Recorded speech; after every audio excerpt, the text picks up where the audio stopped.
Every human being takes themselves to be a person.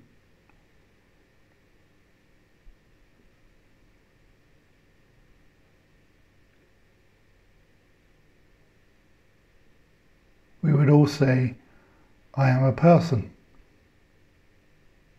This seems obvious.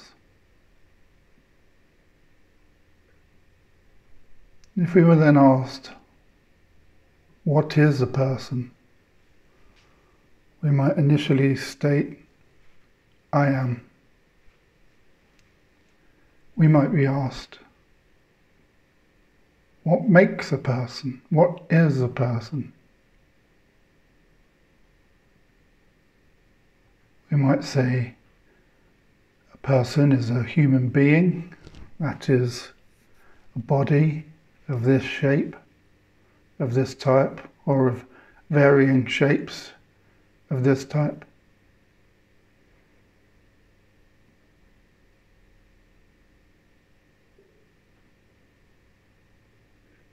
We are a dominant species on the planet.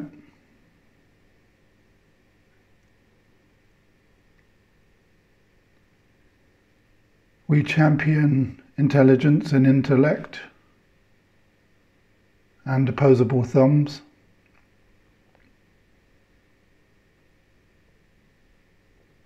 And consider the globe that we apparently inhabit to be either created or given for this very unique species called a human being.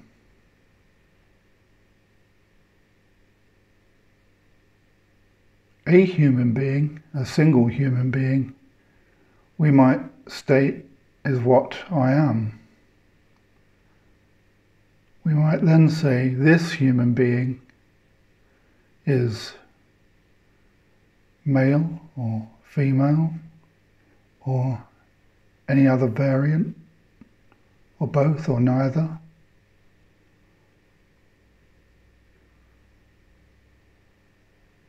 However we choose to identify. Or we might describe the way in which we identify our gender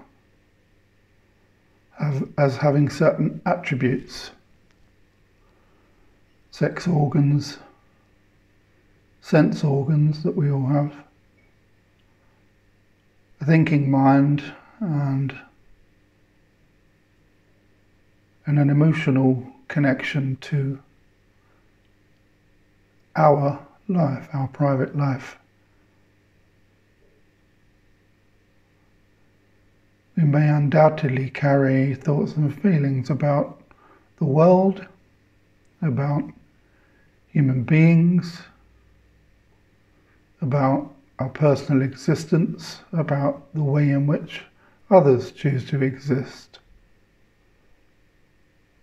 We may here offer preference for the ways in which some people choose to live, and rejection or disdain for the ways in which other people choose to live. But we essentially know that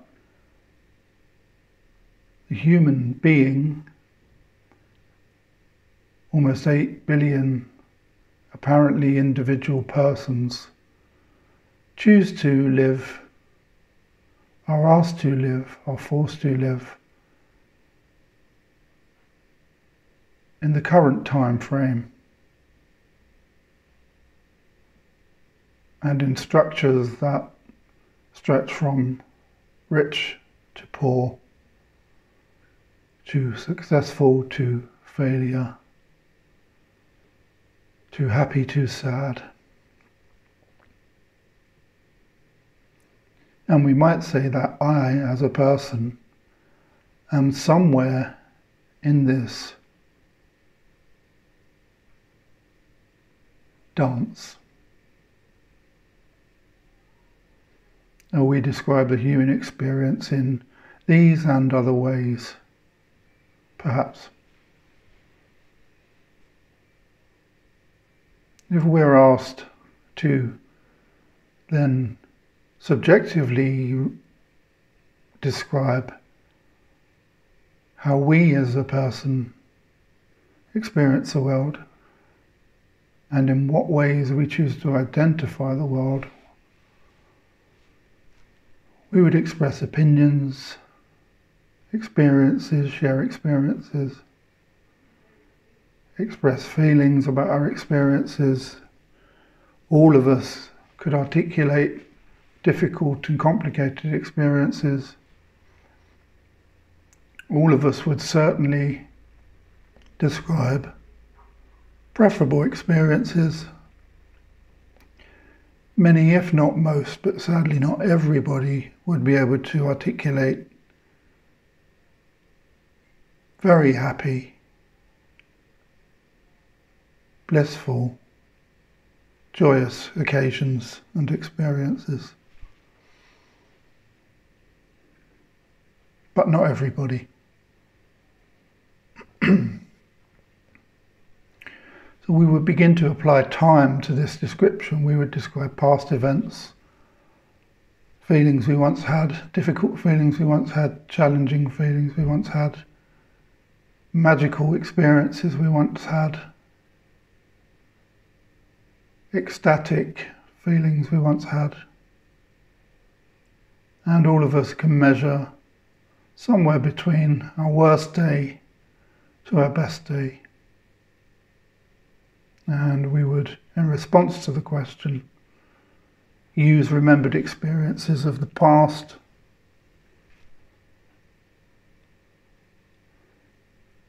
and, if pressed, to ask about our hopes and plans for the future. We would express desires for good experiences and desires for not repeating difficult and complex experiences of the past, but to frame our description of the future, the only measure we would have would be of past events, people, places and things. Doubtless many of us will have picked up some labels along the way. We all had the label of child. We all had the label of teenager, of 20-something, and so on. Maybe some of us had the label of victim. Maybe some of us had the labels of perpetrator. Maybe some of us had specific diagnosis, have encountered sickness, illness, complications. And some of us have dived headlong into labels we adore: mother, father, DJ, business person, doctor, drunk, drug addict, chef, nurse, dropout, lone wolf, leader, and lover.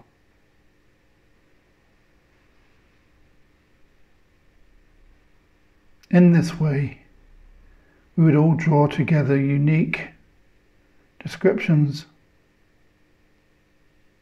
using language to describe who we are, what we are, where we have been, what we have seen,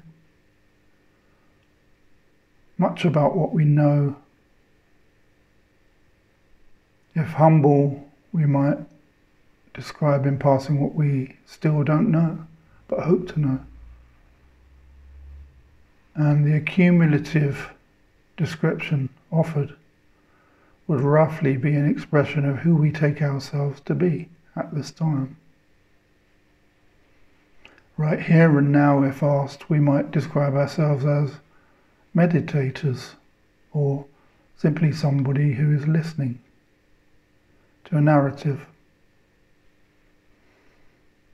If we're really clued up to what's happening, we might even think we're clever and say, I am nobody, or I am.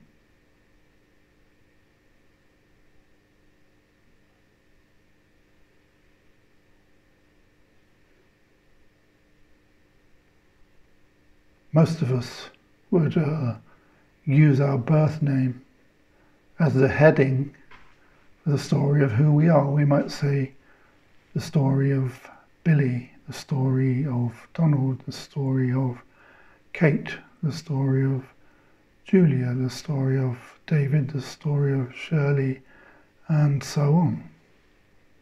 And the broader descriptions would all be in the chapters of the book of me.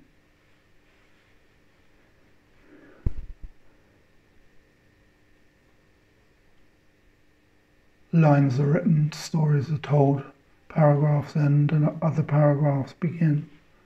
Pages are turned. Chapters are bid farewell gladly, other chapters are grieved.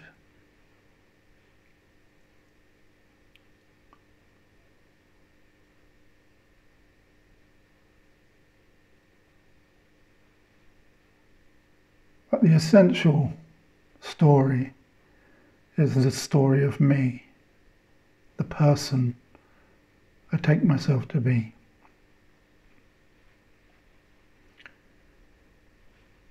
No two sentences the same, no two paragraphs the same, no two pages too similar. Chapter by chapter, seasons of our lives are described and apparently left behind. The past is no longer happening. And relatively speaking, the past only relatively happened.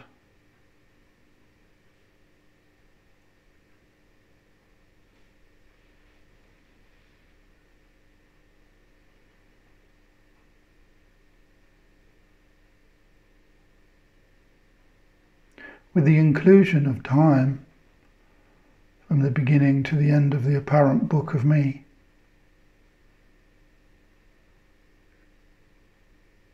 we modulate our current experience in order to avoid the repeat of difficult experiences of the past and bring about, hopefully, a season, if not an entire lifetime, of uncomplicated, peaceful and happy experiences. Past experience shows us that this may prove difficult inside of time. For no positive experience has ever remained, yet, let's be honest, no difficult experience has ever remained. However overwhelming, however heartbreaking, however disgusting, as a present experience.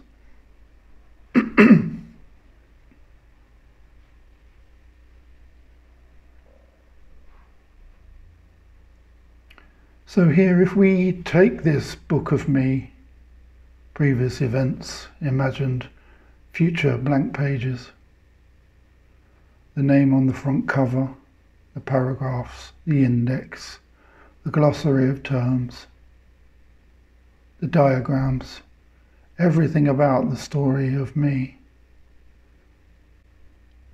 And let's close that book.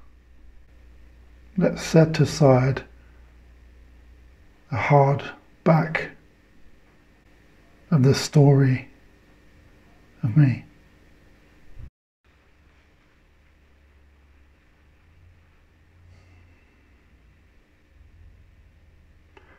So allowing the recent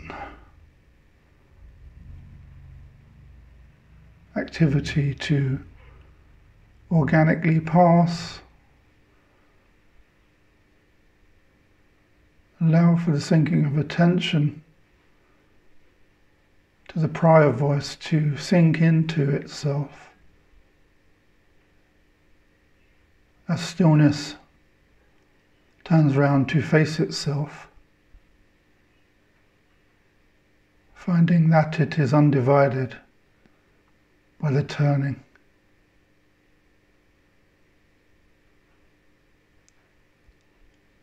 Allow the silence of simply being to speak itself to itself in formless wordlessness.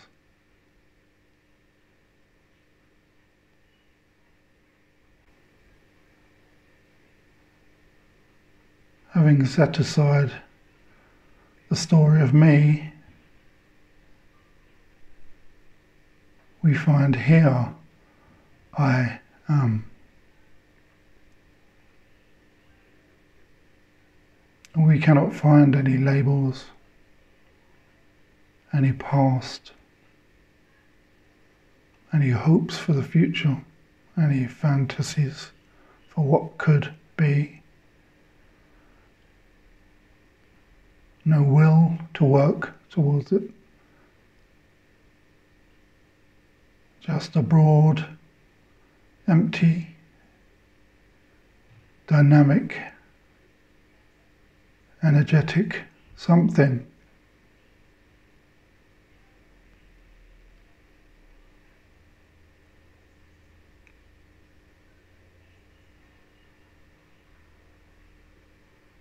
Unfazed by all activity, unseparated from the activity itself, and untroubled by the very same movement of itself.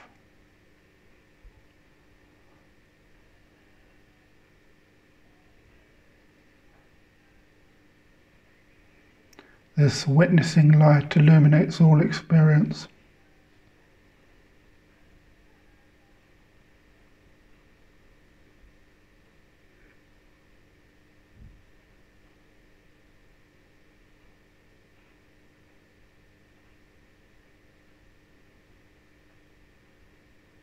And the knowing of experience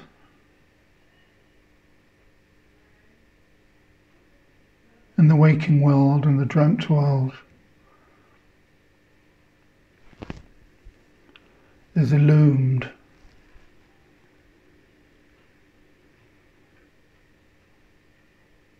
by the light in which the I thought appears and disappears. Even in the disappearance, reappearance, disappearance, reappearance of the I thought,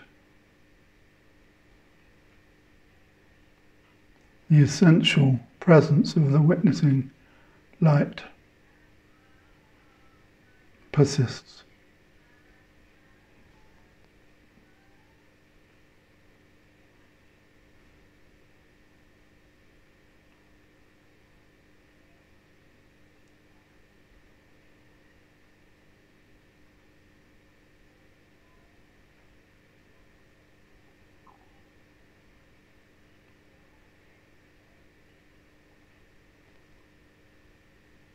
Thank you.